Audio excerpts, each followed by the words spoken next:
কাজটা করার একটা কমপ্লিটনেস, এই যে দায়িত্ব সহকারে কাজটা সম্পাদন করা এবং সকলকে সঙ্গে নিয়ে, এই মানসিকতাটা এবং এই ক্ষমতাটা ওর ছিল। সেটা যখন থেকে ও চাকরিতে জয়েন করেছিল, ও গৌড় এখানে জয়েন করেছিল ওয়ার্ক এডুকেশন টিচার হিসেবে। পরবর্তীকালে ষষ্ঠীবাবু মারা যাওয়ার পরে, মানে ষষ্ঠীবাবু রিটায়ারমেন্ট করে, ওই পোস্টটাকে আমি বহু প্রচেষ্টায়, গৌড়ের সংস্কৃত ছিল বলে ওকে ট্রান্সফার করে দেওয়া হয়। ফলে গৌড় ল্যাঙ্গুয়েজ টিচার হয়ে গেল, ওয়ার্ক এডুকেশন পোস্টটা ভ্যাকেন্ট হয়ে গেল, এবং সেটা গৌড়ের পক্ষে যথাযথ হলো। কেননা গৌড় সংস্কৃত মানুষ অনেক সংস্কৃত শুনিয়ে দিয়েছে, গৌড় আশা করি কিছুটা সংস্কৃত শোনাবে আছে আমার ভাই। তো যাই হোক, গৌড়ের এই মানসিকতাটা, ব্যক্তি মানুষ দোষে গুণে ভরা, কারণ একেবারে যার গুণ আছে সে দেবতা, আর একেবারে যে ভীষণ হিংস্র তাকে আমরা শয়তান বলি। তার মাঝখানে ব্ল্যাক এন্ড হোয়াইট, তিনি হচ্ছেন মানুষ।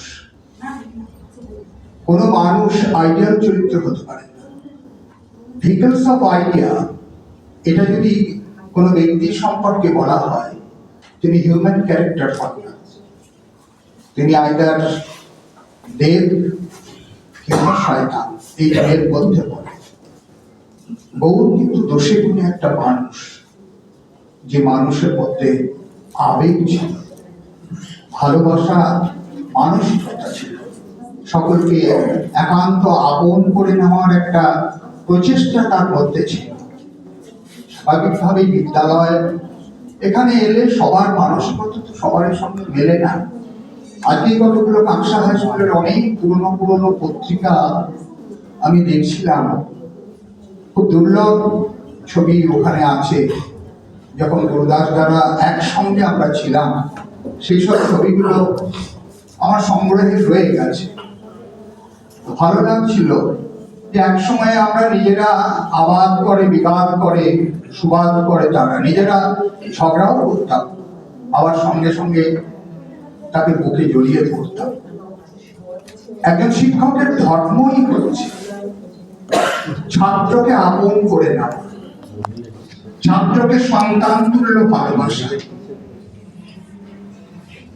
কোনো এক কারণেই হোক বা যে কোনো ভাবেই হোক, গৌর পরোক্ষেই সমস্ত সন্তানকেই নিজের সন্তান করে দিয়েছিল। সেটা তার সন্তান না থাকার কারণেই হোক বা যাই হোক, এই সন্তান সম ভালোবাসার একটা দিক গৌরের মধ্যে ছিল। প্রত্যেকটি ছাত্রছাত্রীর সঙ্গে সেই সম্পর্কটা গড়ে তুলতে পেরেছিল শুধুমাত্র নিঃস্বার্থ একটা সামাজিক মনোভাবের জন্য। এই সামাজিক মনোভাবটা প্রত্যেকটি শিক্ষকের থাকা দরকার। শিক্ষক যখন বাড়িতে থাকবেন তখন তিনি বাড়ির, আর শিক্ষক যখন বিদ্যালয়ে আসবেন তখন রাতের সব ঝগড়া বা বাড়ির সমস্ত গোলমাল সব কিছুকে ছেড়ে দিয়ে ক্লাসে গিয়ে কিন্তু তাকে নির্মল মানসিকতায় পাঠদান করতে হবে।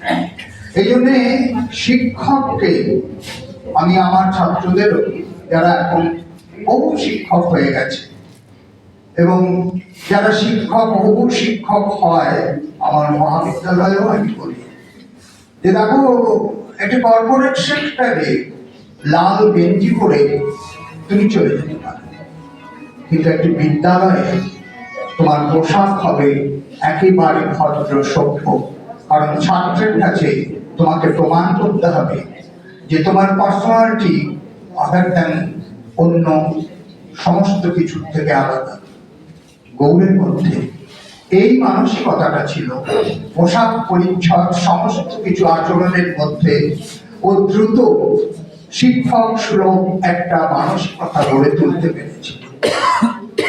সম্ভবত বোধহয় গৌরের মায়ের শ্রাদ্ধে আমরা সেখানে উজ্জ্বল বাবুও ছিলেন, উনি খুব বাচ্চা ছেলের মতন হয়ে গিয়েছিলেন, বাড়ি পুড়ে লিচু পাড়তে চলে গেলেন। আমি তো ভয়ে আতঙ্কে একবারে ভীষণ